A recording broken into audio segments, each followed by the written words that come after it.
everybody. I'm delighted to be back. It's been a long time since I've been able to chat with you, but anyway, we're here now. We've been not so much swimming as drowning recently with a whole load of television stuff and some enormous educational things which are coming up. But anyway, I'm here. What I wanted to talk about today is scoring with non-orchestral instruments. I mean, particularly, a quick and easy way just to get up and running with a much more sound designery kind of synthy sort of score, because it's all very well for me to say, oh, you need to sort of try and cast away from the historic relics of the past and move on. But so how do you do it? Well, obviously the more you get into synthesizers and sound design, the better the result will be, the longer you spend learning to program things. But you don't have to be an expert programmer to come up with something which sounds pretty great. I mean, I'm just going to use two straight synth patches here. I'm using Zebra 2 and I'm using Omnisphere. I've got a fairly simple sort of soft pad.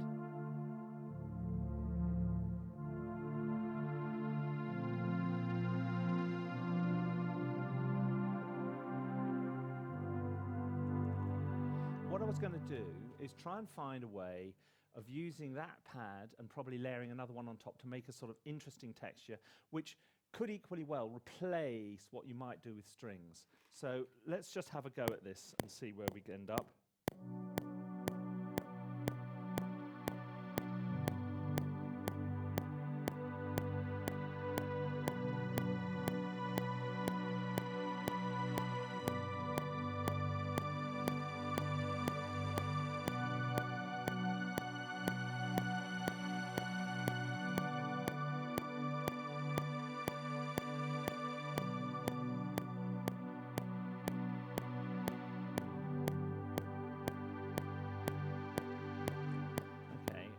I mean, it's blindingly simple. It's just two chords, B minor and G major.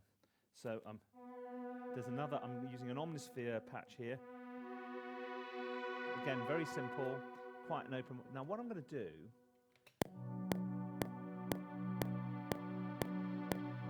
if you just double that, first of all, we just double that up. We're just literally going to copy that and paste that onto the second patch.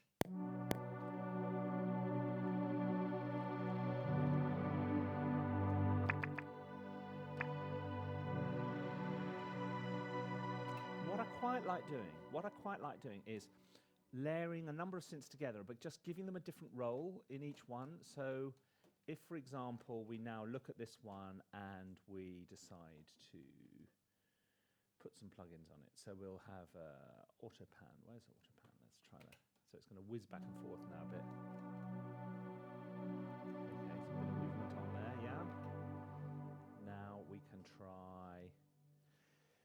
Well, let's try this. What you can, if we inject a bit of rhythm into it, using pattern gate. Okay, I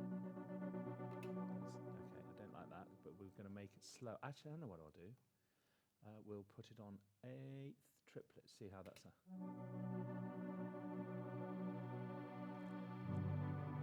That's not bad.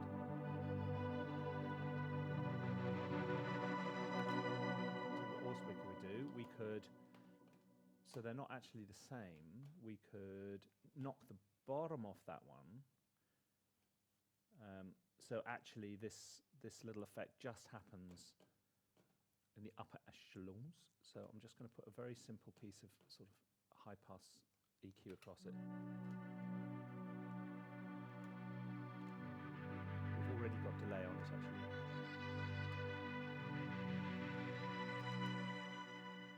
Maybe an enormous piece of reverb. I tell you, I love this Valhalla stuff.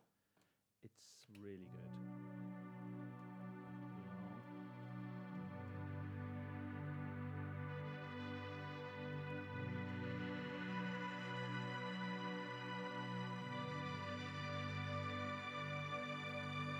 Make sure that the Zebra one is not too bright. See what I can do. I could go into Zebra. I'm not going to at the moment for some reason. I'm going to try.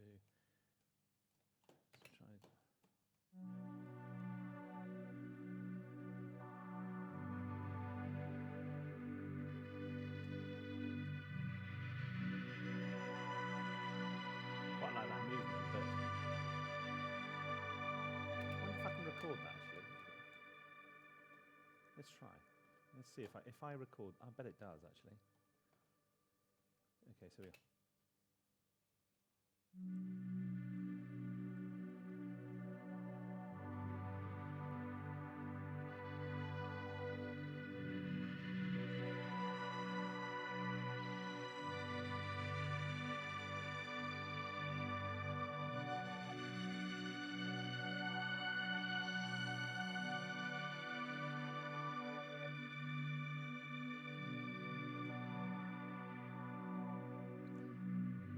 Probably a bit too much, but that'll do for the moment. Okay, now you're thinking to yourself, it's fine, but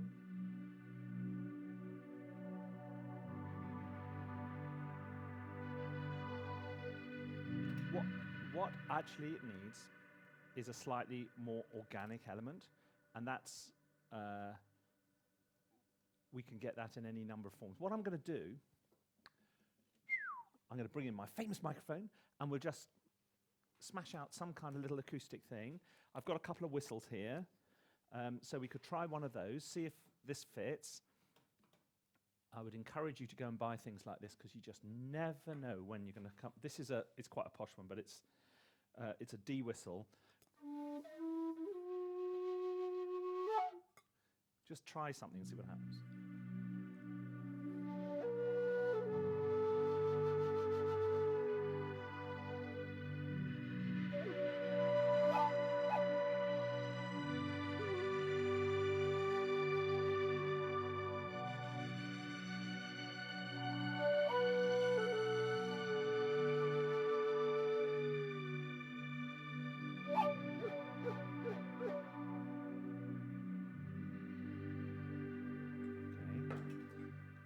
Now, let's see what this sounds like now.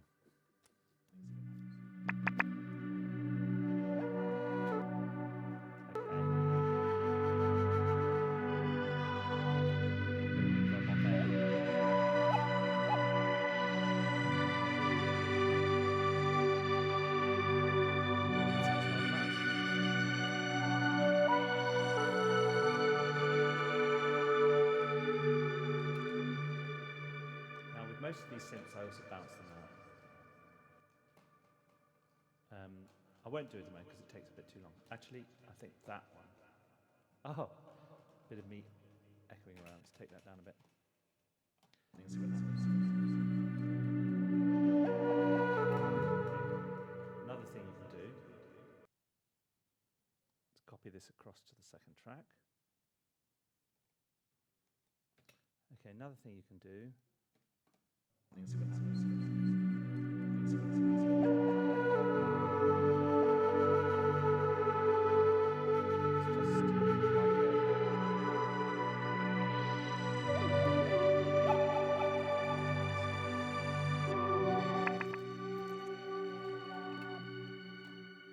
So we're using that, but we're copying it across on a couple of tracks.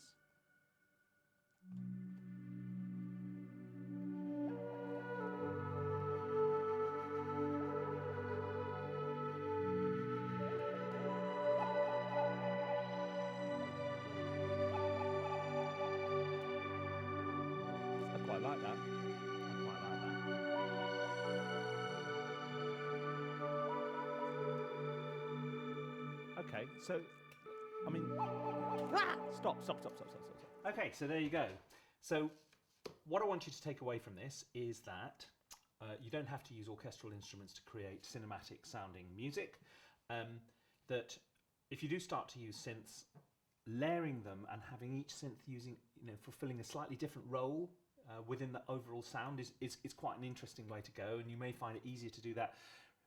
It's a richer way, and it's a more controllable way than trying to build one all singing, all dancing patch.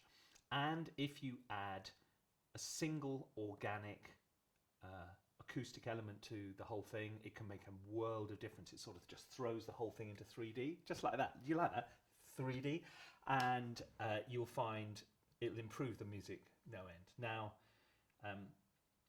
if this is the kind of thing you need to know, please check out Music for the Media or Cinematic Orchestration. There's plenty more ideas along these lines in those courses as well. And we'd love to have you on board so that we can help you along with your career. But for the time being, for me, see you later.